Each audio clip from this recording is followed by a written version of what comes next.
하나님의 그 은혜와 사랑이 여러분과 함께 하시기를 소원합니다. 지금 고난주간을 보내고 있습니다. 이 고난주간에 우리를 위하신 주님의 사랑이 더욱더 커질 수 있기를 소원합니다. 그 예수님의 사랑 안에 거하며 주님을 깊이 묵상하는 고난주간이 될 수 있기를 원합니다. 이제 봄꽃이 이제 피어나는 시기인데요. 한번 이런 생각을 해봤으면 좋겠습니다. 만약 목련나무가 나는 목련나무야 라고 하면서 꽃을 피우지 못한다면 여러분 어떻게 될까요?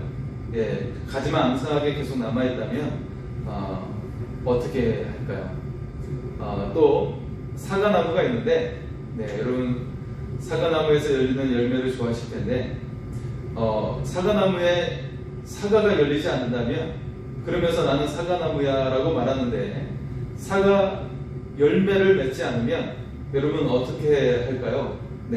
그것은 나무로서 존재 목적이 잃어버리게 되는 것이죠. 존재의 목적을 잃어버리게 되는 것입니다.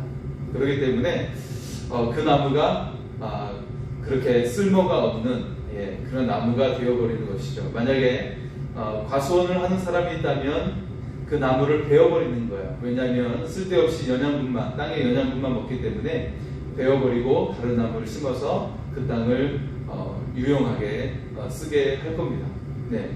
집에 있는 나무가 백합화가 피어야 되는데 꽃이 피지 않으면 어떻게 하겠어요? 그대로 둘 수가 없는 것이죠. 계절에 되는 꽃이 피어야 되는데 꽃을 피우지 않으면 결국 정원에 있는 나무도 베어버릴 수밖에 없는 것을 볼 수가 있죠. 그렇다면 만약 내가 예수님을 믿습니다, 내가 성도입니다 라고 했을 때 그런데 내가 믿음이 있다고 하면서 행함이 없다면 어떻게 될까요? 그렇다면 그것은 죽은 믿음이라고 하는 것입니다. 죽은 믿음이라고 하는 것이죠. 오늘 야고보서는 입술로만 믿음이 있다고 고백하면서 행함이 없는 것에 대해 우리에게 뚜렷하게 증거하고 있습니다. 그것은 죽은 믿음이다. 우리의 삶 가운데 그리스도의 향기를 나타내지 않으면 어떻게 돼요? 그것은 믿음이 죽은 것이다. 죽은 믿음이다 라고 말을 하고 있습니다. 자, 오늘 말씀 14절에서 16절의 말씀을 볼까요? 14절에서 16절의 말씀입니다. 내 형제들아, 만일 사람이 믿음이 있노라 하고 행함이 없으면 무슨 유익이 있으리요? 그 믿음이 능히 자기를 구원하겠느냐? 만일 형제나 자매가 헐벗고 일용할 양식이 없는데 너희 중에 누구든지 그에게 이르되 평안히 가라, 덥게 하라, 배부르게 하라 하며 그 몸에 쓸 것을 주지 아니하면 무슨 유익이 있으리요? 만약 주변에 있는 그런 우리가 알고 있는 사람들 가운데 그들에게 무언가 부족함이 있어요. 그런데 말로만 평안하세요, 배부르세요 라고 이야기를 하고 따뜻하게 지내세요 라고 이야기를 한다면 그 사람에게 어떤 부족함이 있어요. 그 부족함이 있는데도 불구하고 말로만 평안하세요, 배부르세요, 따뜻하게 지내세요 라고 한다면 안 된다라는 거예요. 그들에게 실제로 그 어려움이 있는 사람에게 쓸 것을 주지 않는다면 이런 말은 아무런 유익이 없다는 것이죠. 오늘 성경은 행함이 없는 믿음에 대해서 다음과 같이 결론을 내리고 있습니다. 17절이죠. 이와 같이 행함이 없는 믿음은 그 자체가 죽은 것이라.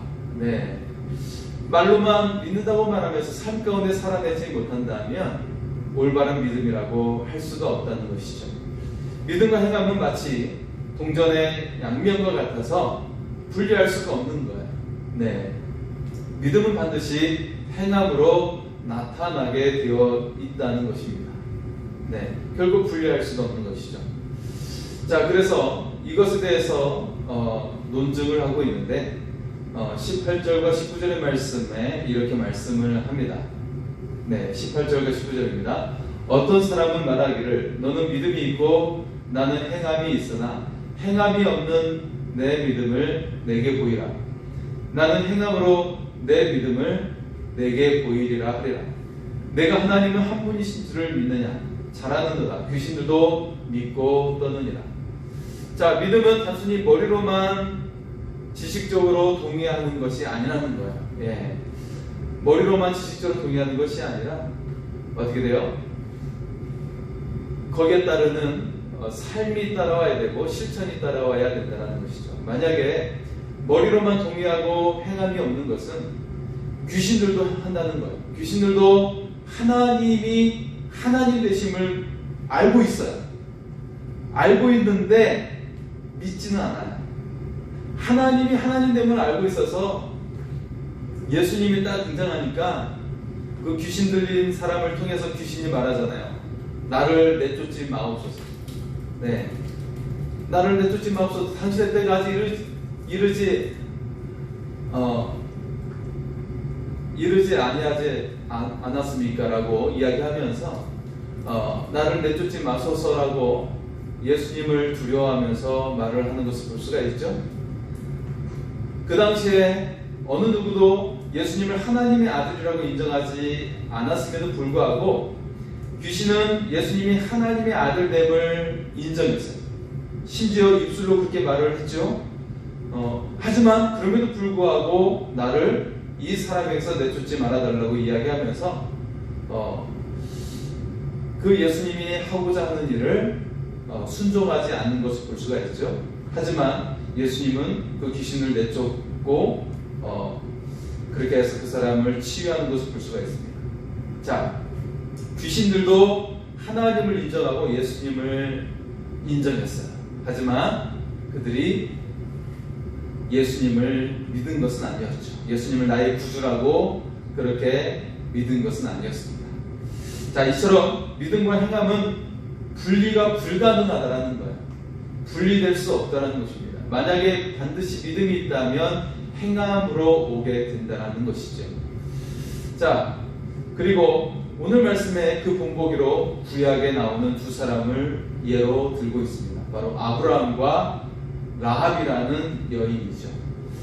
사실 이 두 사람을 대조한다는 것, 이 두 사람을 함께 언급한다는 것은 굉장히 큰 차이가 있어요. 왜냐하면 아브라함은 유대인이나 이방인들 모두가 인정하는 믿음의 본이 된, 믿음의 아버지가 된 사람이죠. 믿음의 조상입니다. 반면에 라합이라고 하는 것은, 라합은 이방인뿐만 아니라 여인이었고 그의 신분이 기생이었어요. 굉장히 천한 신분인 것이죠. 그래서 완전히 이 두 사람을 함께 언급한다는 것은 사실 비교가 되지 않아요. 하지만 그럼에도 불구하고 그들에게는 공통점이 있었다는 것입니다. 그들의 공통점이 무엇이에요?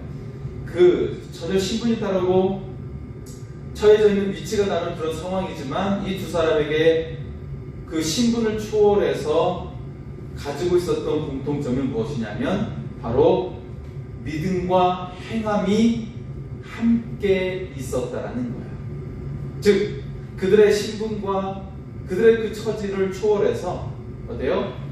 믿음과 행함은 특별한 경우가 아니라 모두가 행해야 되는, 모두가 그런 믿음과 행함을 가져야 되는 보편적인 진리임을 우리에게 말씀하고 있는 것입니다.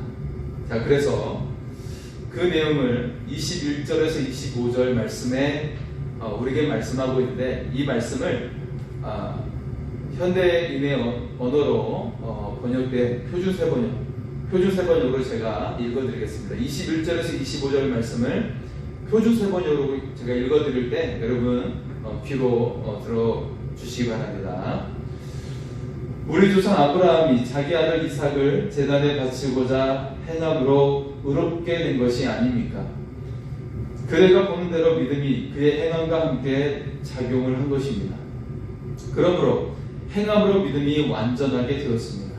그래서 아브라함이 하나님을 믿으니 하나님께서 그것을 아브라함의 의로움으로 여기셨다고 한 성경 말씀이 이루어졌고, 또 사람들이 그를 하나님의 것이라고 불렀습니다.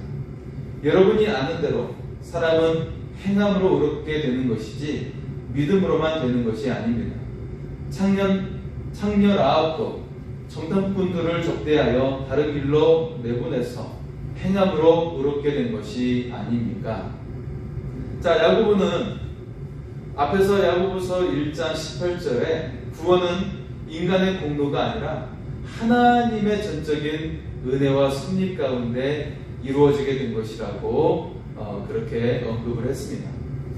자, 이 야고보서의 이런 구원에 대한 언급, 하나님의 은혜와 섭리 가운데 이루어졌다고 하는 이 내용은 바울의 로마서에서도 구원에 대해 이야기할 때 말한 내용과 일치한 내용이에요.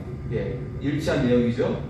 그런데 오늘 조금 전에 읽었던 이 말씀은 마치 바울이 이야기한 구원, 그리고 앞에서 야고보서 1장 18절에 이야기한 그 구원과 상반된 것처럼 느껴지죠. 그렇게 여겨지게 되는데, 하지만 사실 그렇지 않습니다. 풀어내는 방식이 다를 뿐이지 그 내용, 구원에 대한 내용을 완전히 완전함을 이루는 데 있어서, 구원함에 대해서, 믿음에 대해서 완전함을 이루는 데 있어서 이 내용이 반드시 필요함을 오늘 말씀은 증거하고 있는 것이죠. 자, 풀어내는 방식만 다를 뿐이지 같은 내용을 말하고 있다라는 거예요. 자, 여러분, 성경에서 말하고 있는 의롭다라는 말은 구원과 연결이 되어 있어요. 항상 구원과 연결이 되어 있습니다. 의라고 이야기하는데요. 의에 대해서 굉장히 성경은 많이 이야기하고 있고 바울 서신에 많이 등장하는데, 반드시 이거는 구원과 연결이 되어 있어요. 그래서 바울은 의롭다함을 받는다라는 뜻을 어떻게 해석했냐면, 믿지 않는 사람이 믿음으로 죄사함을 받고 하나님의 자녀가 된 것이라고 이야기하고 있어요. 네.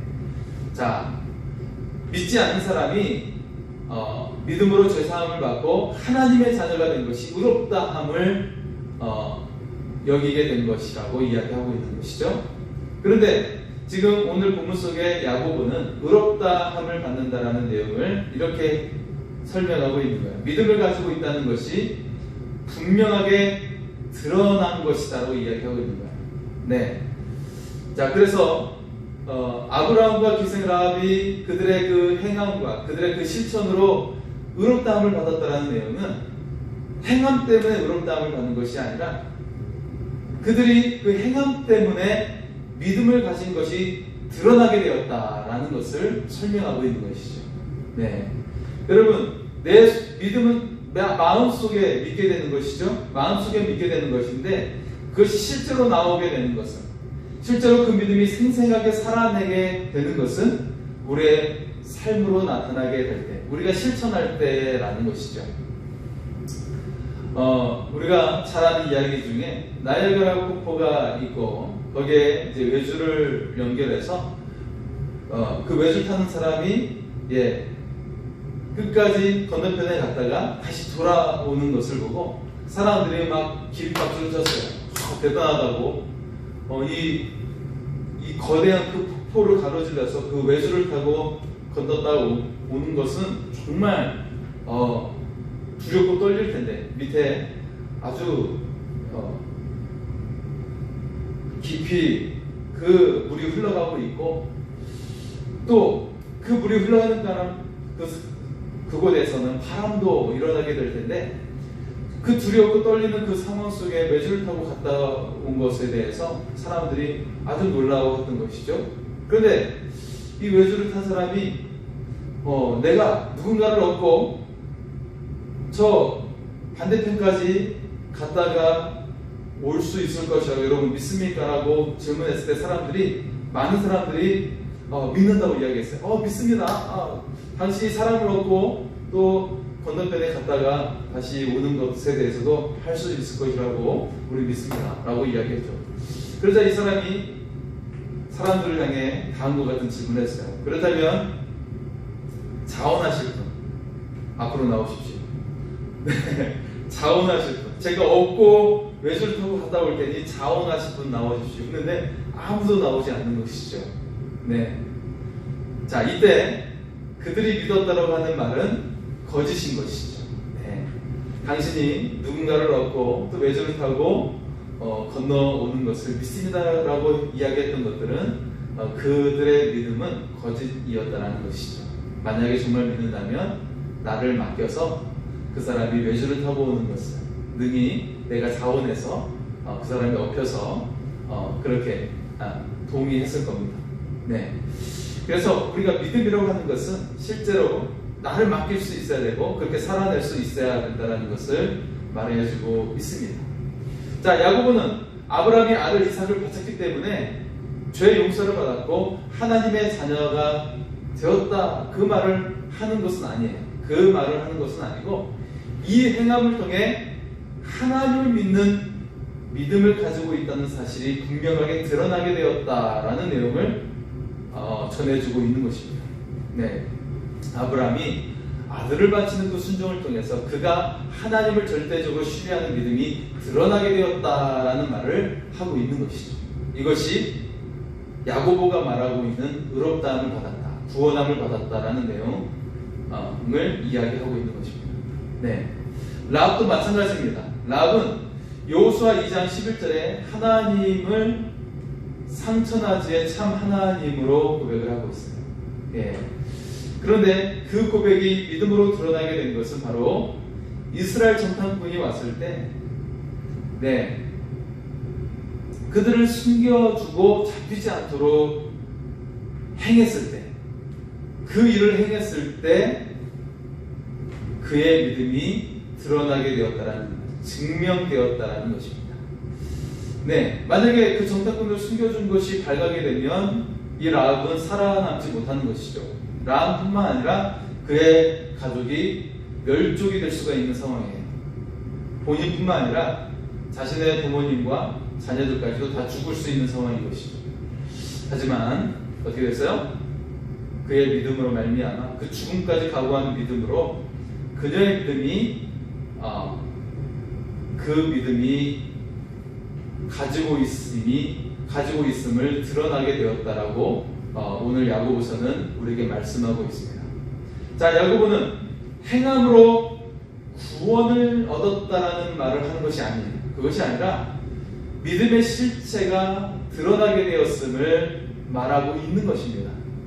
믿음은 무기력하고 무능력한 우리들에게 찾아오신 하나님의 은혜를 전적으로 받아들이는 것입니다. 따라서 믿음이란 하나님을 삶의 주인으로 모시면서 철저히 그분의 말씀대로 살겠다고 고백하는 거예요. 이것이 바로 믿음이라는 것입니다. 여러분, 때로는 자기의라는 말이 지나치게 강조되어서 어때요? 어떤 행함, 어떤 순수한 자신의 어떤 열심과 행함을 자기의하고 자기의를 쌓는 것이라고 그렇게 여겨질 때가 있을 거예요. 그래서 그리스도인으로서 마땅히 살아야 할 모든 삶의 행위를 자기의를 쌓는 것은 아닐까라고 생각하면서 이것을 조금 소홀히 하는 경우도 그렇게 할 수가 있습니다. 소홀히 여길 수도 있습니다. 하지만 자, 이 열심이라고 하는 것, 이 열심이라고 하는 것이 어디를 향하고 있느냐가 굉장히 중요한 것입니다. 하나님을 향하고 있느냐, 아니면 나를 드러내기 위해서 하고 있는 것이냐.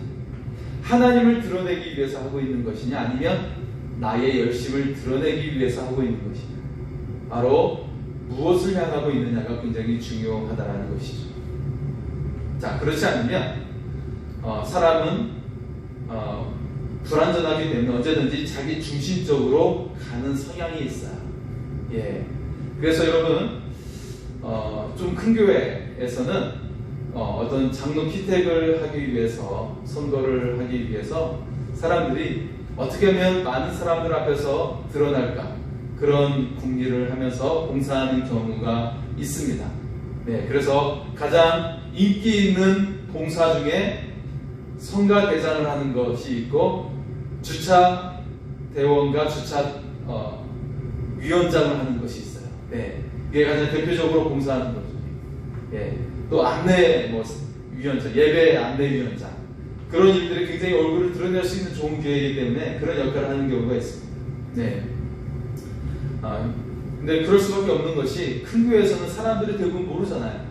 500명이 넘어가고 1000명이 넘어가면 서로를 모르기 때문에 그렇게 할 수밖에 없는 경우도 있죠. 네. 자, 하지만 이것이 하나님의 영광이 아니라, 하나님을 드러내는 것이 아니라 나를 드러내는 수단이 되어버린다면 이것은 하나님 앞에서 굉장히 큰 문제가 될 수가 있어요. 이것이 하나님께 영광이 아니고 우리 자신을 드러내는 교만이 될 수 있기 때문에 큰 문제가 될 수가 있는 것입니다. 하지만 앞에서 그런 일을 한다고 해서, 앞에서 내세우는 그런 봉사를 한다고 해서 여러분 결코 두려워하는 것이 아니라 순수하게 늘 자신을 비우면서 하나님의 영광만을 드러내는 그런 순전한 그런 믿음을 가지고 우리가 봉사하고 섬기는 일에 열심을 낼 수 있기를 원합니다.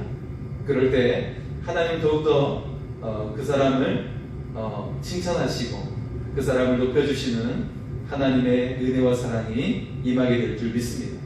네. 자, 그래서 이 믿음과 행함이라고 하는 것은 결코 분리할 수 없는 서로 뗄 수 없는 동전의 양면과 같은 것이라는 것이죠. 그것은 살아있는 믿음에 있어서 굉장히 필요한 부분임을 야고보서는 우리에게 말씀하고 있습니다. 믿음은 결코 행함으로 나타나야 된다. 그렇지 않으면 그것은 죽은 믿음이다.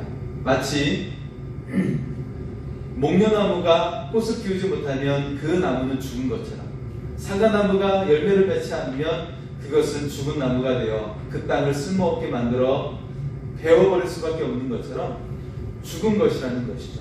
반드시 믿음은 행함으로 나오게 되어야 한다는 것입니다. 여러분, 그리스도를 믿는다는 것은 여러분 어떤 것이라고 생각하십니까? 그리스도를 믿는다는 것은 단순히 천국 가는 티켓을 사놓는 것이 아닙니다. 천국 가는 열차 티켓을 사놓는 것이 아니에요. 나는 예수 믿어 구원받았으니 세상에서 이제 마음대로 살아야지, 그렇게 생각해서는 안 된다는 것입니다. 나는 구원의 티켓을 받았으니 세상에서 내 생각대로 내 마음대로 살아서는 안 된다는 거예요. 여러분, 그리스도를 믿는다고 하는 것은 단순히 머리로 하는 지식적으로 주님을 믿는다는 그런 동의하는 것이 아닙니다. 그런 동의가 아니라 주님의 자녀가 되었다면 마땅히 자녀가 갖는 의무와 책임을 다하는 것이어야 한다는 것이죠. 그것을 행함으로 살아낼 때 세상이 우리를 하나님의 자녀로 인정하게 된다는 거예요. 여러분, 그 행함이 어떤 모습으로 나오게 된다고 앞에서 야고보가 우리에게 말씀하고 있습니까? 그 행함이 이웃을 향한 사랑으로 나오게 된다고 말씀을 하고 있죠. 차별 없이 사랑하는 것, 그것이라고 우리에게 앞에서 말씀을 하고 있어요. 이것은 예수님께서도 제자들에게 했던 동일한 말씀이었어요. 너희가 서로 사랑하면 사람들이 너희를 나의 제자로 알게 될 것이다. 그렇게 알게 될 것이라고 이미 예수님도 우리에게 말씀하신 것이죠. 네. 어쩌면 주의 동생인 야고보, 예루살렘 교회의 지도자인 야고보도 그런 육체적으로는 형님이 되겠고 영적으로 하나님의 아들이시요 구주가 되시는 예수님의 말씀이 기억나서 그 말씀을 지금 오늘 이렇게 우리에게 전하고 있는 것입니다. 하나님은 우리를 사랑한다고 했을 때, 우리를 구원하신다고 했을 때 말로만 하지 않으셨죠. 그 독생자 아들 예수 그리스도를 이 땅에 보내주셔서 골고다 언덕길로 올라가게 하시고 십자가에 달려 돌아가시게 하셨습니다. 처참한 고통을 당하시게 하셨고 모든 피를 흘리면서 십자가의 고통 속에 달려 돌아가시게 하셨죠. 우리 지난 주일에 종료주일을 통해서 우리가 고난주간을 앞두고 촛불 예배를 드렸어요.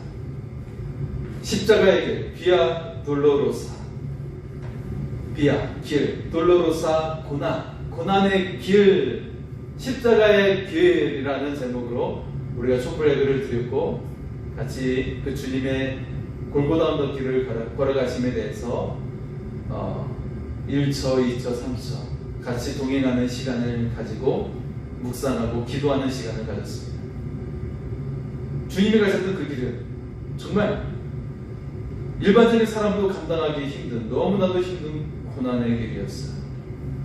주님은 그 길을 이미 앞에서 재판정에서 채찍을 맞은 상황 속에 이미 기력이 다 빠진 상황 속에서 오르시게 되었죠.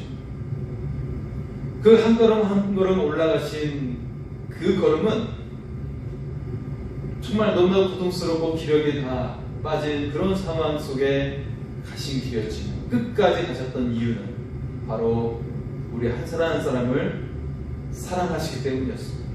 우리 한 사람 한 사람을 구원하시기 때문이었습니다. 이처럼 주님은 우리를 말씀으로만 사랑한다고 하신 것이 아니라 자신의 모든 몸으로, 자신의 모든 행함으로써 그 고통을 다 짊어지시고 우리에게 구원을 이루어 주셨습니다. 우리 주님의 구원은 모든 삶으로 살아내신 것, 모든 생명을 다해 우리의 구원을 이루어 내신 것입니다. 바로 인간의 몸을 입고 오셨고 십자가의 죽음으로 구원을 완성하신 것입니다.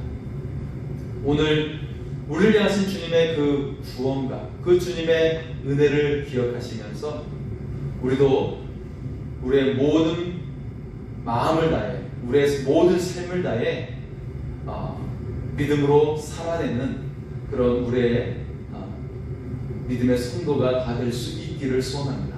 그래서 십자가의 주님을 따라서 믿음을 삶 가운데 우리가 드러내고 살아내는 그런 하나님의 사람이 되기를 소원합니다. 주님을 따라 우리도 한 영혼을 살리는 귀한 하나님 나라의 도구가 되어지는 그런 하나님의 자녀가 다 될 수 있기를 소원합니다. 이 고난주간에 그런 주님의 사랑을 더욱더 깊이 묵상하면서 우리가 믿음으로 살아내는 그런 은혜로운 고난주간이 될 수 있기를 소원합니다. 우리 시간 찬양하면서 기도하겠습니다. 오직 주의